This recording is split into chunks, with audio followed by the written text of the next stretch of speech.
It's about दो अलग अलग दुनिया के लोग जब एक साथ आते हैं तो क्या बदलाव आते हैं और क्या तनाव आते हैं जब सब आता है। वैसा है, कंप्लीट अलग वर्ल्ड है दोनों का। ये बहुत लोअर मिडिल क्लास फैमिली की लड़की हैं, बहुत संस्कारी हैं, स्ट्रगलिंग इन लाइफ।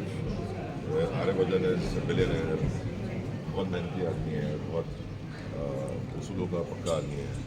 और जब ये दोनों मिलते हैं तो क्यों मिलते हैं, पहले तो क्या डेस्टिनी में है कि अचानक ही मिलते हैं, वो सब ये कहानी है। और बहुत कुछ है, लेयर्ड है, कॉम्प्लिकेशंस हैं, एंड उस सब के साथ एक बहुत ही रियल कह सकते हैं आप सेंस वाली लव स्टोरी है।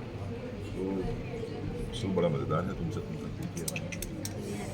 सबसे पहले तो आप सबको इतने दिनों बाद देखकर मुझे बहुत अच्छा लग रहा है and thank you so much for coming. थोड़ा मोबाइल नीचे रखो ना। और शो के बारे में कहूँ तो काफ़ी डिफरेंट लव स्टोरी है, मतलब बहुत अलग है एक रेगुलर लव स्टोरी से। और दोनों को एक नज़र में प्यार नहीं हुआ है, वो धीरे धीरे बिल्डअप होके हुआ है, एक इमोशनल कनेक्ट है। और वो क्यों है और ऐसा क्या खिंचाव है दोनों को एक दूसरे की तरफ, ये आपको देखना पड़ेगा।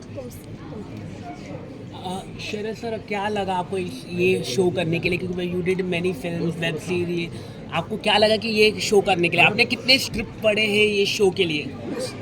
मल्टीपल फैक्टर्स होते हैं, ये तो कहानी होती है सबसे। तो मैं हमेशा ये कहता हूँ, चाहे वो फिल्म हो चाहे वो कहानी में कितना दम है, कहानी कितनी इंटरेस्टिंग है। और बिकॉज मैं खुद जब कोई चीज़ देखता हूँ स्क्रीन पे तो मैं एज ए ऑडियंस देखता हूँ, तो मैं कभी ये नहीं कहता कि मैंने काम किया तो मैं देखूँ। मैं चाहता हूँ कि क्या मुझे पसंद आ रहा है, वो कहानी वैसी होनी चाहिए। Plus as a professional obviously I can't overcome it, मुझे वो डेट्स देखनी पड़ती हैं कि मैं कर पाऊँगा या नहीं कर पाऊँगा, जैसे इतना वेट किया मैंने। तो बहुत सारे पहलू हैं और मेरे प्रोड्यूसर साहब बहुत मेरे साथ मेहरबान हैं, वो मुझे मेरी फिल्मों के लिए वक्त दे देते हैं निकाल के, ठीक है आप कर लीजिए। तो भगवान की वजह से एक सीरीज़ और एक फिल्म चल रही है साथ में।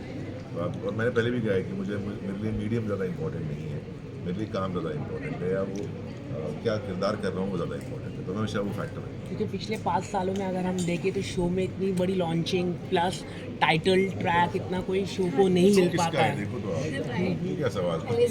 मैं वापस हाँ नहीं, इसलिए मैं बोल रहा हूँ कि आपके लिए इतनी बड़ी लॉन्च हुआ है, मतलब टेलीविजन में। क्या होता है कि शो करते हैं तो जिम्मेदारी होती है, और अगर आप तभी वो जिम्मेदारी लें जब आप निभा पाएँ उसको। तो मैं कमिटेड हूँ शो के लिए, चावल की अच्छी बात है, मतलब ऐसा मुझे फील होता है। I don't know why, but मुझे फील होता है कि यार अपने लोग घर से काम किया है। केलकर साहब, अभी आपका शो देखा जो 2 दिन बाद शुरू हो रहा है, तो मेरे मन में ये बात आई कि एक गीत है कि ना उम्र की सीमा हो ना प्यार, जब प्यार करे कोई तो देखे केवल मन।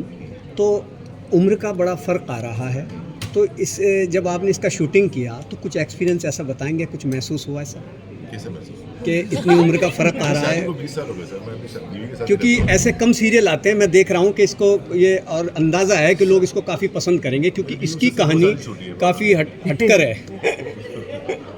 नहीं ऐसा नहीं है सर। देखिए दुनिया में कहानियाँ हैं, मैं हमेशा कहता हूँ कि आप कहानियाँ क्यों बोलते हैं, उनको हम रियलिटी क्यों नहीं बोलते। या फिल्म जो है, अब प्रॉब्लम यही है सर लाइफ में आती है, आप फिल्मों को रियल मानने लगे। फिल्में वही हैं जो अचीव ना कर पाए, या हम जिन्हें सामने ना देख पाए उसे पर्दे पे देखते हैं।